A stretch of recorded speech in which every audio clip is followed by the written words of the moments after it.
we are switching things up this time because I'm sharing an open call for some brand strategy case study clients. Are you one of these businesses? Do you know a business that fits my search criteria? And most importantly, what are the benefits of going ahead and becoming one of my brand strategy guinea pigs? And probably unsurprisingly, this is quite a scary episode to put out there. I'm really pushing my own fear factor by sharing this one because I want to document the entire process from start to finish with every single one of these case study clients.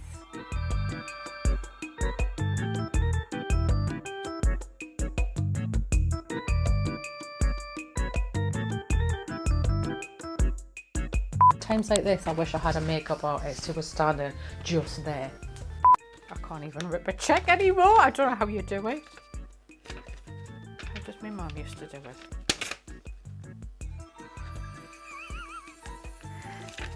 Oh, you fold it. You fold it, then you rip it.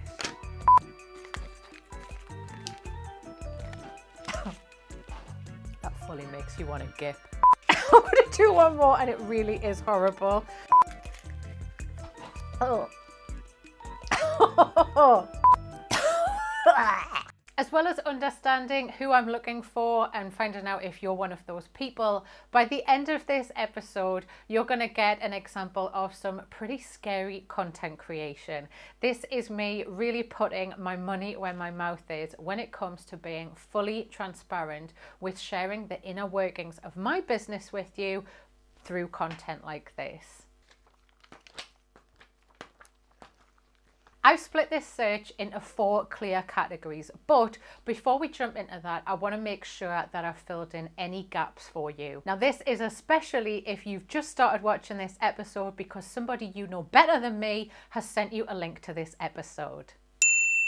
It's important before we get into these 4 categories that you understand a little bit more background about me. And I think about now in this episode is a great place to do that. So let's just do this with a really quick diagram. Okay, so in 2003, I got my first degree in marketing and public relations. I got a 2-1 if you're interested in that sort of thing.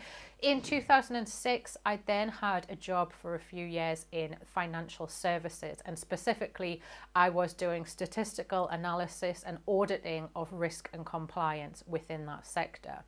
Then in 2010, I got my second degree, and that one was in commercial photography. And I graduated top of my class, again, if you're bothered by that sort of thing. Then jump forward a couple of years, I opened up Pearman Photography Studio. And then in 2015, I closed the bricks and mortar element of my portraiture studio and I rebranded myself to Laura Pearman Photography and started niching down on brand photography specifically. By 2017, we had taken the business into the international scape, so I was working with people from all around the world. And then in 2020, I began a new virtual services grounded in my marketing and PR roots, but using everything I'd learned as a business owner. So in that time last year, we rapidly tested branding, brand management services, virtual creative direction, and influencer marketing services. And we kind of started landing best on the branding strategy and creative direction side of things.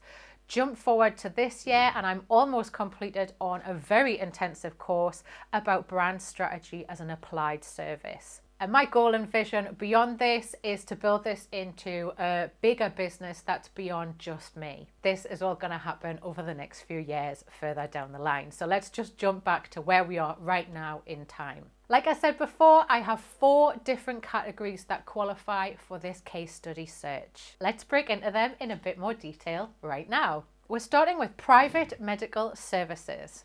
Here in the UK, we have both the NHS, God bless them, as well as private medical service-based businesses. Whereas if you're watching this from the US or Australia, you're probably a lot more familiar with getting any type of treatment like this on your insurance because everything there is privatized. I'm going to go ahead and assume from here on in that you're able to modify what I'm saying based on what you know best in your country. Now, the main reason I wanted to go after this category in my case study search is because this sector has seen some of the worst effects of the global pandemic. Being resilient and innovative in equal measures right now, if you have a business in this sector, is going to result in some really radical ideas and some new innovation about how this sector can go back to being a thriving part of business and economy, but in a way that we haven't even imagined yet. And that really excites me. I really want to be a part of this type of business in this period of time in history. You might have a business as a private aesthetic focused dentist. Maybe you have an anti-aging or a skin clinic. You could be a chiropractor, a massage therapist. You might have an alternative wellness practice. Maybe you're a private optician or laser eye surgery. Or you could be part of an independent private medical group. You've probably experienced a serious hit as a result of the pandemic, and now you feel like you're ready to re-emerge with some adapted services to go back to building a flourishing business. And you want to do that as the restrictions start easing off now. You feel really ready to look back on this period of time, years down the road, and see that this was a time where you really did innovate. And you want to see this mark in history as the time where you hit a whole new level of success that you never even thought was possible. Financial service businesses. Disruption is working really well right now when it comes to branding and whole new reimagined styles of services within the world of the financial services sector. Like what happens with most periods of disruption, we are seeing new brands popping up and then they experience rapid growth as a result of being new and different. I would really love to help a smaller business bring that same explosive energy to their brand strategy and join them in being part of their exciting business story. You might be a bookkeeper business, a pension expert, an independent financial and estate planner. You could be an accountant, a private investor, an independent mortgage broker, or maybe you've created a financial app. Or you're the inventor of a brand new financial services software.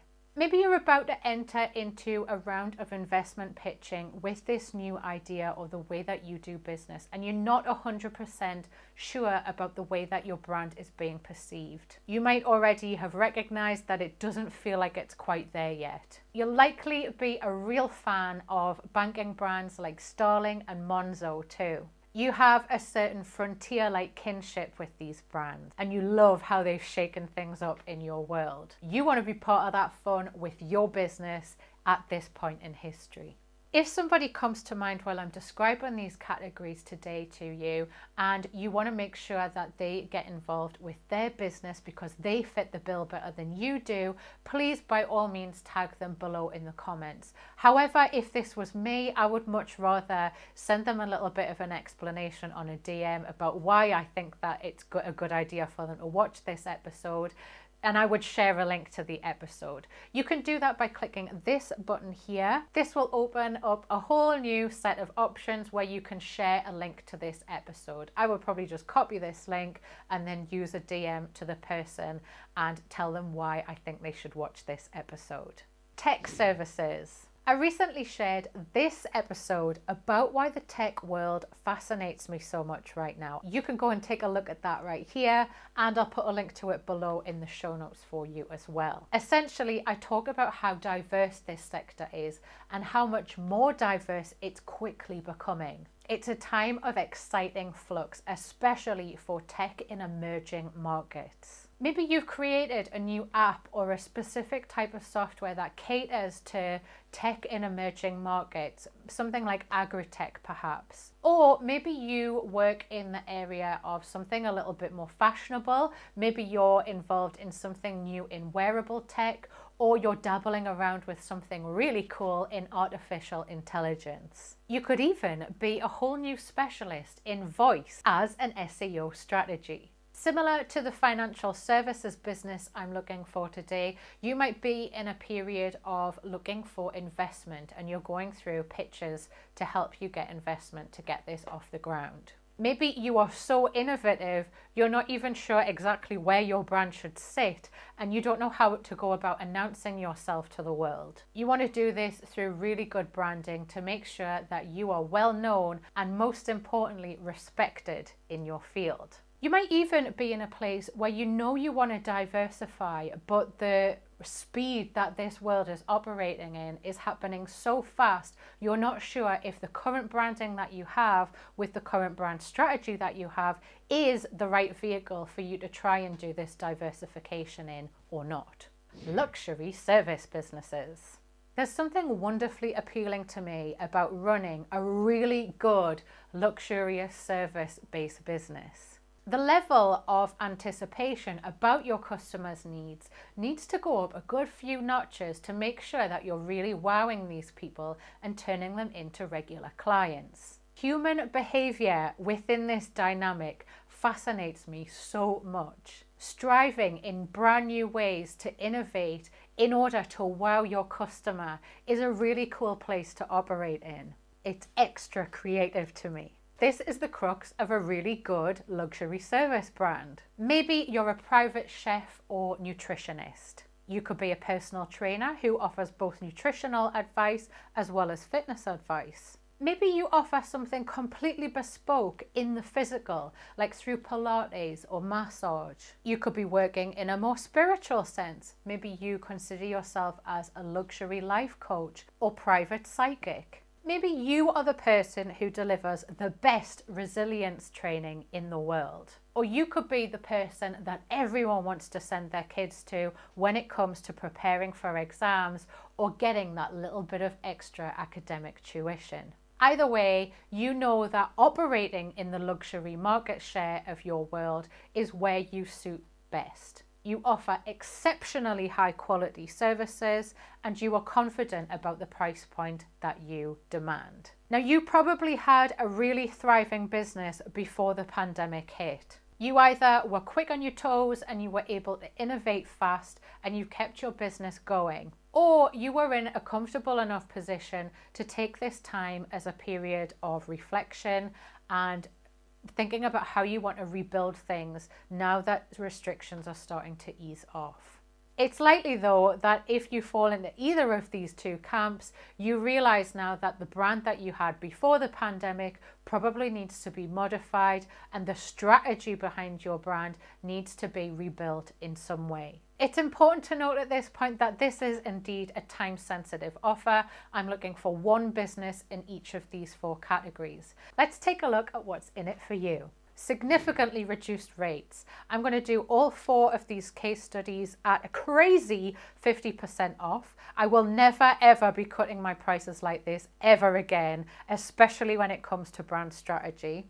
I'm going to be giving you some in-depth brand strategy consultancy, and this will likely happen through 2 quite intense sessions where I essentially work with you to pull your brand out of your mind and your heart. All of the work that we do together is then going to be interpreted into a robust brand guidelines document, and you're going to be able to use this over and over again with any creative supplier you ever need to work with to make sure that your brand continues to grow in line with our vision and our new combined strategy. I'm then going to leave you with a list of recommendations, so you can choose to go off and do these recommendations in your own time with your own team, and I'm happy to give you a little bit of guidance about how to do that. I'm also going to offer you at this point the option to continue on working together so that you can get more of my help doing this bit if you decide that this is right for you after we've worked together in the intensive sessions. You're also going to get some business exposure through my online presence. So you're going to be showcased just like how I showcase all of my brand photography clients. You're going to be here on the show. You're going to have a long form blog dedicated to you. I'm going to share your business with my email list and to my network across social media. Now, at no point do I reveal anything that is beyond your level of comfort, but it is important to note that I will push you on this so that we can share as much as possible together online. Part of this is about documenting your honest experience of the service, and that content is going to be used on my sales pages and in my evergreen content. Now let's take a look at what's in it for me. I want to be able to create some real authentic content about my new direction as a business, and I want to do this in as close to real time as possible. I really want to document quite a complex and misunderstood practice, which is the nuts and bolts of brand strategy. And I want to test out my skills in these different areas. My overall goal with that is to see if I want to specialize or not. I also want to try and firm up my processes and procedures that I have, and that's all going to be happening in tandem with us working together. So that'll be going on behind the scenes while I'm working with you directly. Like I've already said, this is a time-limited offer. When I have found a business that fits each of these categories, this offer will expire. If you want to find out more about this and find out if your category is still open, please visit www.laurapearman.com/open-categories-call. And you'll see a form where you can submit your official interest to be included. You should definitely subscribe to my TV if you're curious about how this little mini adventure works out for me. I'm going to be fully documenting my experience with all 4 of the clients that end up working from each of the 4 categories we've looked at today. And I promise I will still be documenting things if this totally tanks. When you get to the web address that's above my head right now, you will see that there is a long form to fill in. This isn't a form to officially take part. This is a form to officially submit your interest. So what will happen after you filled that form in is I will be in touch with you, and if I think you qualify, we will talk about having a quick half-an-hour chat together. In that half-an-hour chat, we can just see if we're a fit with each other, if we click, and I'll go into a lot more detail about how it all works for you and what I think you can get out of it. Then you will be invited to make a final decision. This link is also below in the show notes. You might like to get a sense of what it feels like to work with me before you make a decision on filling that form in. If that's the case, I would love you to check out this playlist next. This is Meet My Clients, so you get to hear from my clients about their experience of working with me, and you get to see my style of documentation and what that actually looks like in a final edited show. I'll see you next time. Mwah. Now before you go anywhere, don't forget to subscribe.